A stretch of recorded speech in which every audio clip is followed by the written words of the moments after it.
Everything you know about the World Cup is officially dead. One mistake, one bad bounce, one single minute of complacency, and the biggest football empires on earth will vanish into thin air. The bloated, chaotic 48-team group stage is officially over. The weakest have been sent home, but instead of the traditional reward, a direct ticket to the prestigious round of 16. The surviving giants have just walked straight into a trap. Welcome to the round of 32, the most volatile, unforgiving, and dangerous single elimination bracket in sports history. In every single World Cup before this, football's elite had a massive safety net. If you were a powerhouse, a slow start in the group stage was fixable. The round of 16 gave you room to breathe, usually pairing you with an expected underdog. Not anymore. By expanding the tournament, FIFA didn't just add games, they added an entirely new tier of psychological torture. To lift the trophy at MetLife Stadium on July 19th, a team now has to survive 8 matches instead of 7. That is an extra 90 minutes of pure unadulterated vulnerability. For the world's most expensive squad, this is not a tournament round. It's a multi-billion-dollar meat grinder. Look at the defending champions. Argentina rolled through Group J, looking every bit like the kings of the world. Lionel Messi, in his absolute final dance on American soil, is playing with a terrifying level of composure. Alongside him, Julian Alvarez is hunting down defenders like a madman. But look who's waiting for them in the round of 32. Cape Verde. On paper, it's a mismatch. In reality, it's a tactical landmine. Underdogs in a round of 32 have absolutely nothing to lose. They are not playing to possess the ball. They are playing to suffocate Messi, drag the game into a physical war of attrition, and pray for a penalty shootout. The pressure on Argentina is not just to win, it's the crushing weight of knowing that an exit here completely erases Messi's fairy tale ending. Then there is France. Visually, they are a cheat code. Kylian Mbappé is operating at a frightening speed, terrorizing backlines from the left, while Ousmane Dembélé provides pure, unpredictable chaos on the right flank. Together, they form the most explosive wing partnership in the world, tearing past opponents to top their group. But beneath the surface of this French empire, the ice is paper thin. France doesn't get beaten by tactics, they got beaten by their own internal volatility. Standing in their way is Sweden, a team built entirely on physically disciplined, brutal defensive blocks and cold counterattacks. If Sweden scores first, the French locker room enters a state of panic. Mbappe and Dembélé can win a game in split second, but in a do-or-die round of 32, one tactical argument or one moment of individual selfishness on the pitch will break this team in half. For Brazil, tactics don't matter right now. The only thing that matters is the headline the entire world has been waiting for, the return of Neymar Jr. After battling back from career-threatening injuries, Neymar is back in the Silicao squad and his impact has been a nuclear blast of pure emotion. He is not just a player anymore, he is the spiritual heartbeat of this nation. With Vinicius Jr. providing the raw pace and lightning fast transitions, Neymar acts as a master puppeteer unlocking defense with absolute arrogance. But this emotional fairy tale has a terrifying dark side. Brazil scraped through Group C with massive defensive structural issues. Now they face Japan. Think about that matchup. Japan is a tactical nightmare, highly organized, lightning fast on the break and completely unfazed by big names or emotional comebacks. If Brazil spends too much time playing romantic football to satisfy Neymar's legacy, Japan will catch them on the counter and end the dream before the second half even starts.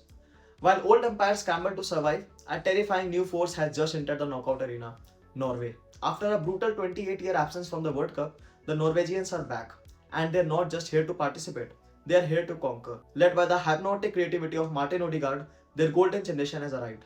And at the absolute tip of the spear sits a footballing executioner, Erling Haaland. Haaland has turned the group stage into his personal hunting ground, tearing through backlines with ungodly physical dominance and leaving a trail of destruction behind him. The world has watched them celebrate with a viral Viking row alongside their fans, but their opponents are not smiling.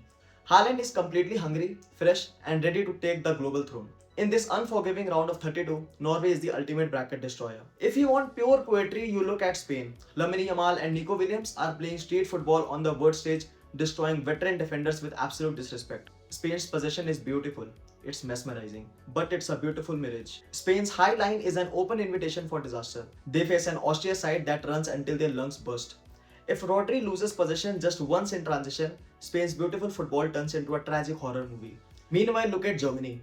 Jamal Musiala and Florian Wirtz are carrying the weight of a nation desperate for redemption after consecutive World Cup humiliations. Germany look dominant in the group stage, but they are haunted by ghosts.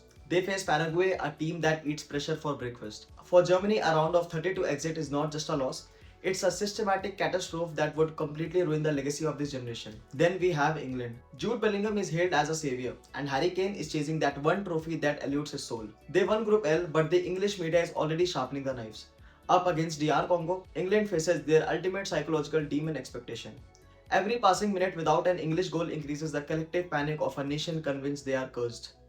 One mistake by a centre back and the English football ecosystem implodes on live television. Finally, look at Portugal. Cristiano Ronaldo is still here, defying time itself. Alongside Bruno Fernandes, they possess arguably the deepest squad in the entire bracket. But Portugal is trapped in a massive paradox. Are they better with Ronaldo or are they playing to satisfy his ego? They draw Croatia in a brutal heavy-hitting European showdown.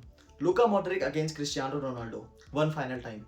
This is not just a football match, it's a high-stakes drama where the loser's international legacy is sealed forever. But here's the wildest part of this entire tournament, the twist that completely breaks the logic of international football. Because of the 48-team expansion, the 8 best third-place teams qualified for this round. On paper, you would think the elite group winners get an easy pass. You couldn't be more wrong. The math of this bracket has created absolute chaos. Battle-hardened, furious teams that survive group stage group of death scenarios as third-place finishers are now inserted as unseeded landmines. They have spent the last 2 weeks playing every game like a final, while the top seeds were resting their stars. The Giants are not playing weak teams, they are playing desperate, dangerous tier 1 spoilers who have already started elimination in the eye and refuse to blink.